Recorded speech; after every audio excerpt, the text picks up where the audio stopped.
Adam, lot going on this past weekend. How did it all shake out for the Tar Heels? Big power of the pod weekend on the Olympic sports side. Women's soccer got a win on Thursday night, smoked Louisville 5-0. Kate Fossey had her second brace of the season. Yeah.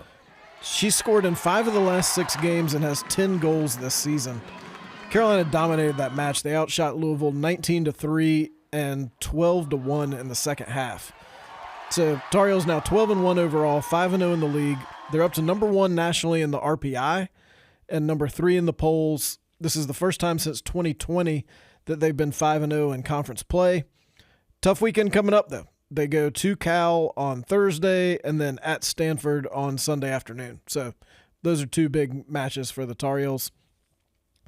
They'll be doing the California swing. Field hockey just got back from the California swing. Sounds like a dance, Adam. I'm sure it is. Field hockey swept their West Coast trip, beat Stanford 3-0 on Friday, beat Cal 3-1 on Sunday. Stanford was the 5th straight shutout. Jones spoke it into existence. Katie Dixon scored a goal. Oh, yeah, I saw that. Yeah, Katie probably heard the pod. She probably was listening to the pod on the trip out west.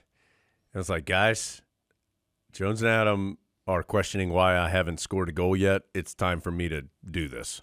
It's time for Katie Dixon takeover. And she immediately did it. Yeah. First goal of the year.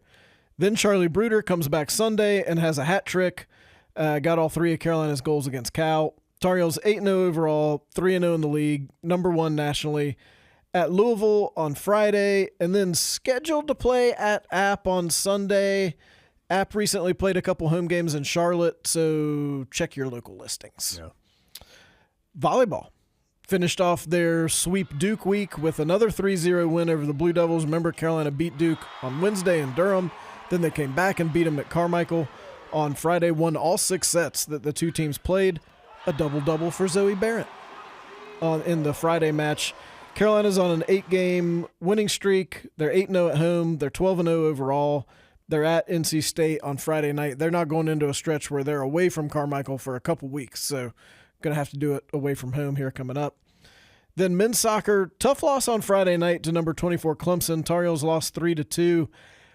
Tigers playing a man down for the final 22 minutes in a physical match. Teams exchanged kind of weird PKs late that I'm not sure really either one deserved a PK, but they both got them. And then Clemson got the game winner in the 87th minute.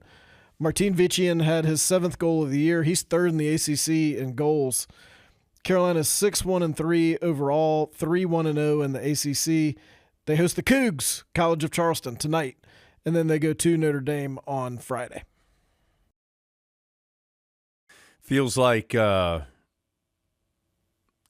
certainly field hockey and both soccers have a chance at the national level this year.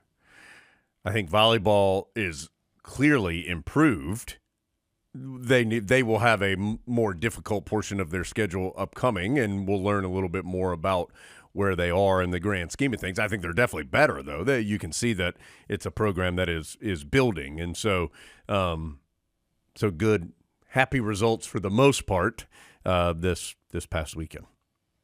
Field hockey's the overwhelming favorite. Women's soccer's in the mix, and remember, there's still a couple players they could be adding back to the mix. Mm-hmm. I do think men's soccer is better than maybe they're getting credit for. That was a tough loss on Friday with Clemson being a man down. Yeah, kind of funky things happened there at the end. Yes. So, but soccer's weird that way, though, too. It just takes one or two, more than maybe most sports, kind of one or two weird bounce, one or two run out, stuff like that. Well, in both men's and women's soccer, the depth is so good in the ACC that absolutely. You're going to lose some games in a way you wouldn't in, say, field hockey. Yeah.